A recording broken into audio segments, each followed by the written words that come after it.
Here we go. Welcome to College Sports and More with Rashad B in the house. This is my fast reaction to the news of the day that the SEC will be going to a nine-game conference schedule. For those of you who don't know, this news broke today um, per ESPN and other outlets who've been hot on the trail for many of these stories. So I'm just sort of giving you my own fan reaction to it um, as an SEC guy, but largely again, as I mentioned, if you've seen my other videos, I'm a college football guy. I enjoy all of the conferences, all of the the fanfare of what college football is about. So, this, how was this impact? Let's talk about that. For the conference, what it does obviously adds another game, which also adds losses. However, again, what I'm all about is the best of the best. So if you consider yourself to be one of the best teams, so then you should be able to withstand adding another game. And all you're doing, you're not really adding it. You're adding another conference game, but you're just replacing, swapping out one of these non-conference, weak non-conference cupcake games for a reputable conference game. And again, it just shakes the deck of that. So let me start with the conference and let me look at it versus the Big Ten versus SEC dynamics and largely football and moving forward with the playoffs and all that stuff. So as I just stated, it's going to add another conference game. Now, what will need to be sorted out is those games. What games will teams get and how that rotation will work? Will it be factored in teams getting sort of those locked in games that they have, um, that they have rival games and so forth like that. Certainly on a rotational basis, somebody's going to either get a very favorable added ninth game and some are not. And that's just how it's going to shake out. Similarly, as you see with the Big Ten in their schedule, because they have actually 18 teams. Um, so the thing is that yeah. So how will that work in terms of that scheduling? Will we see um, first game matchups? That would be great. If we started off with an in conference first game matchup. Now they have had those kind of matchups in the past. Um, but over the years, it seems like we've kind of moved, well, the SEC has kind of moved away from that. And again, in that I'll get to the impact for the fans too of what does that mean for fans. So, um, so in looking at it for the conference, in that sense, is again what teams will get what matchups and how rotational would that be? You would think that it would be very similar to what they already have and just adding another game in there. But again, there's going to be people um, kind of viewing it differently because of which team gets what matchup in that given year and all this other stuff. Um, the one thing that I can see out of a benefit of it like I said, it what it do, it brings the rotations of teams who hardly play um, more frequent.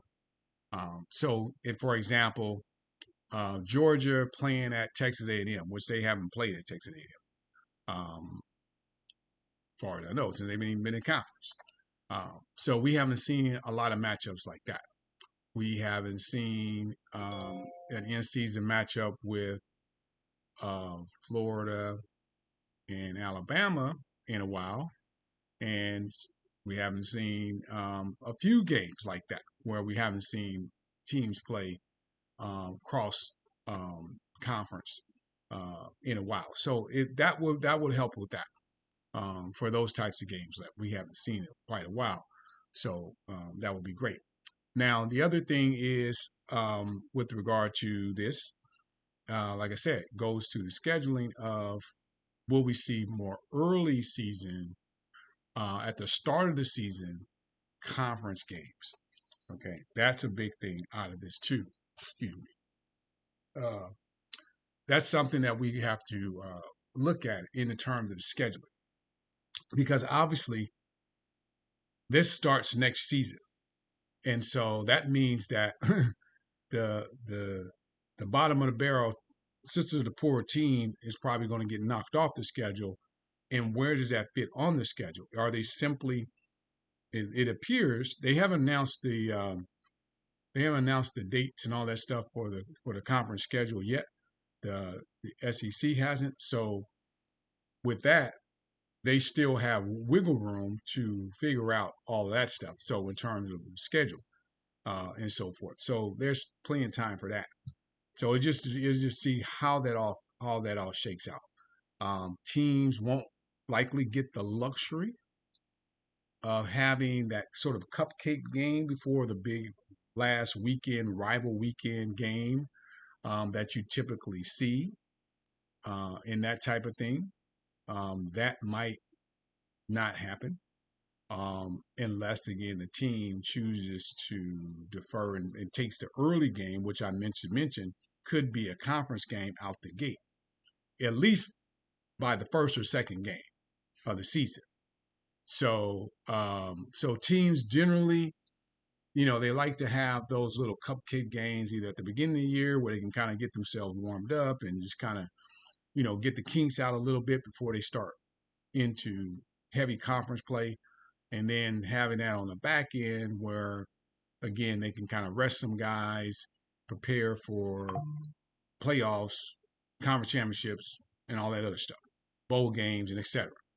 So you got that dynamic going on. Now, another big piece to this on first reaction is, did ESPN pony up more money? Because that was one of the sticking parts to this with regard to this 9-game SEC conference. Would the ESPN pony up more money for SEC taking a ninth game? We'll find out. And if they do not, let's just start with that part. If they do not do that, then the SEC's product is somewhat devalued based on the package that they already have and so forth. How they would view that. Because they figure that they're giving more value by having a ninth game because those games are going to be premier games. Now you're taking away those cupcake games, which are most of the time broadcast on what? On a station that you can't hardly find, on some plus channel or, ESPN 30X, whatever, and all that kind of stuff. So now, given that now you have this ninth conference game, all of those games value go up. However, is ESPN writing another check for those games, in terms for paying the conference and all that other stuff. So if they do that, then that's a win for the SEC in that sense. I'm sure they've been negotiating on something, how that is going to work out. And if that's a hard no that they have not done that, then again, it just plays to ESPN as far as them getting the value added of having that ninth game in there without having to pony up any more money for the conference. Now let's look at it from the standpoint of fans first. Secondly, rather. So with fans, obviously, more is better, as the SEC says. We want more, so we're going to get more. Now you're going to get that added conference game, which could develop into a rival game, which also it takes away for these Sisters of the Poor games where nobody really likes to see those games. And then for some schools, their attendance isn't so good on those games anyway. So that's going to intensify that for the fans. It's going to add again a lot of lead up to these other games that will be key, because now again it what it does is adds more value to the regular season for how critical a lot of these games are for playoff bids, conference championships, and all that, and so forth. And so that's going to be good that's a good win for the fans, okay, for us to get that consumption of more games. Okay, now let me move on to how that impacts for the Big Ten and other conferences and so forth with that, and then the playoff and all that. Wrap it up. So now a this is the SEC throwing shade back at the Big Ten to say, hey, look, y'all been saying how we play 8 games in a conference and all that. Now, okay, we're going to 9 games. Now what? Now what? Big Ten. So now the Big Ten. What they gonna do? What they gonna say now? Because now the SEC has responded to their challenge about playing 8 conference games. So come next season, 2026, what is the Big Ten gonna say now? So it puts the ball back on the court and everything. And now you will just have, I believe, the ACC, as far as the Power Four, that only has the 8 conference games. And so, but nobody's caring about the ACC anyway.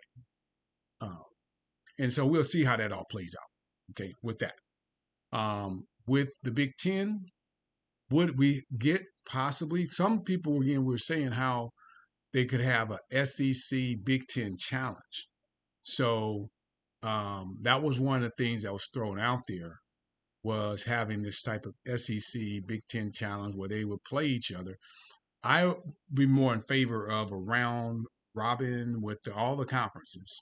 Now, as it is, the SEC, many SEC teams already play ACC teams or other Power Four teams, pretty much the ACC, such as Florida playing Florida State, Georgia playing Georgia Tech, teams, matchups like that, where you have, and those are built-in rivalries too, in-state rivalries as well, Clemson and South Carolina and so forth. So some of those teams, they already have those built-in rivalries for those games.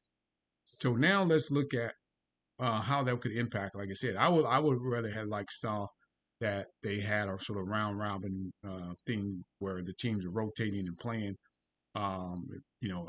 challenges and all that, just to give some balance to these schedules. So all these teams are playing each other in some capacity, from cross leagues and so forth, which would be great. Again, that adds a lot of value, drives a lot of fan interest. It again sets up things very well for the playoff runs and comparing schedules and teams and all that other stuff. So that's a win around when it comes to that, for the conferences, for the fans, and all alike. Okay, with that. Now let's look at the more broader picture in terms to the playoff picture and how that works. Again, another thing I was saying, they have the playoffs, they have the regular season for a reason. Okay, when you talk about the playoffs, they have the regular season for a reason. So now again, what this does, ump the ante on strength of schedule, which they just announced just a few days ago or so about yet metric of the strength of schedule. So now this ups the ante for the SEC strength of schedule, and which they anticipated. Again, the 5, if they were to expand, let's just stick with what they have now, and then we'll go to expansion. So as it is now, is basically a 5 plus 11 model. I mean, excuse me, 5 plus 7 model, 12 teams. So so you have that, which is fine. I'm totally okay with the 12-team playoff model, just for the record, for everybody to know that. If you don't know that already, my viewpoint. I love that. I wasn't necessarily sold in the beginning, but I like it with the aspect of having on-campus site games for the first round. I'm okay with the teams having buys, the first 4 slotted teams having buys. And I'm okay with the new format, to which they're just going to rank these teams regardless of if they're a conference champion or not. And they will be ones. That means if you have the champion, the runner-up for the conference champion out of the same conference, both earning top 4 slots, so be it. I'm okay with that. And so, like I said, it puts greater weight to the regular season now and pushes that thing back. So every game matters, which we already talked about. So again, it sets up very well for that, which is awesome for college football. This is the way it should be. And I definitely want to keep value to the conference championship because that matters too in the equation of the conference champion getting the auto bid as well.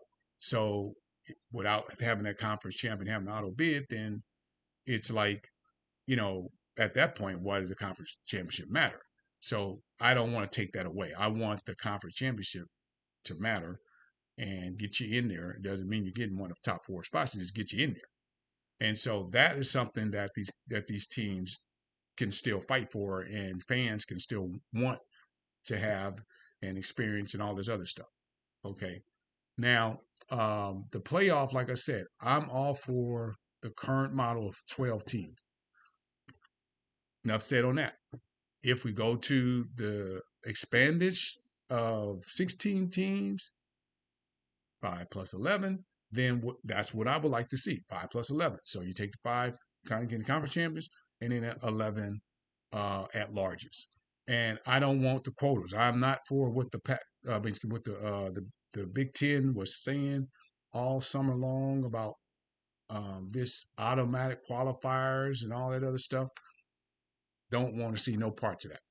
I want teams to earn their way in, and the playoff, as I have stated in my previous videos, is not a participation trophy event. It's about the best of the best.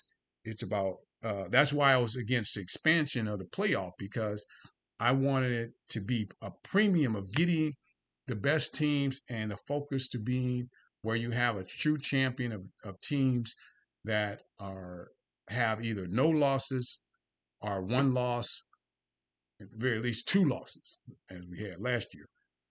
In that way, that work out. But when you start adding up losses, 3 losses, 4 losses, and all that other stuff, that delegitimizes, in my opinion, the value of a national champion, no matter what kind of playoff you have, because that's just not a recipe to what we're used to when we're talking about national champions in college football and stuff. And so if you're putting in, now, of course, Clemson got in with 3 losses and all that stuff last year, and what have you, because obviously they won the conference champion. So they got in, but they didn't win. and that's likely what you would see with a 3 loss team that gets in.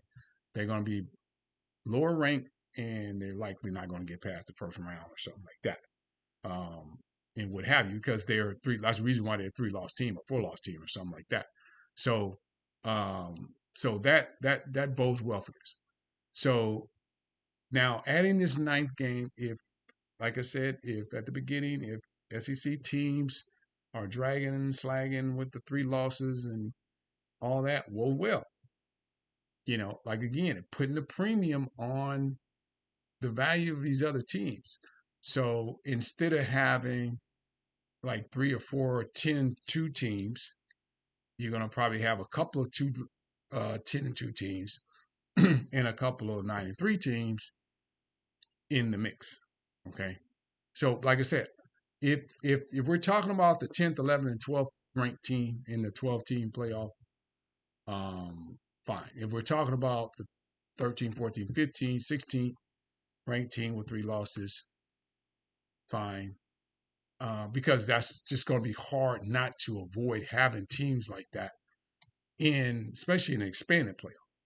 So you don't even want that in the 12th team, but it has to happen, and so you can kind of expect that certainly with with expansion of 16 teams, and then it doesn't need to go any more than 16. Okay, please don't go more than 16 if it gets to 16, which I hope don't even get to 16. But if it gets to 16, let it not go more than 16.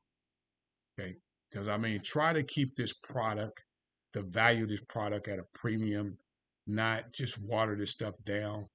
And again, this is where the fans lose out when that just becomes a money grab and people are just trying to just fill their pockets up and not caring about the quality and value of the sport, and all that other stuff. I mean, it's just like, again, what led to the SEC adding the ninth game, because again, getting rid of those cupcake games. And so if it's just about games, then you just play whoever. But it's more than just about games. It's about the quality of games. And that's why the SEC had to flip the script and go to the ninth game, because they had to add the quality of games, getting rid of these cupcake games, which don't mean half or nothing. So therefore, it's the same thing with the playoff. You want the best teams in there. You don't want a bunch of teams that's coming in there who are struggling and all this other stuff, 9-5 and 8-4 and all this other stuff like that. That is not good. So anyway, that's my hot take on my reaction to the news that the SEC will now go to a 9-game conference schedule. Be sure to turn in more of my shows, like and share, and we'll check back with you on the next one. Thanks so much.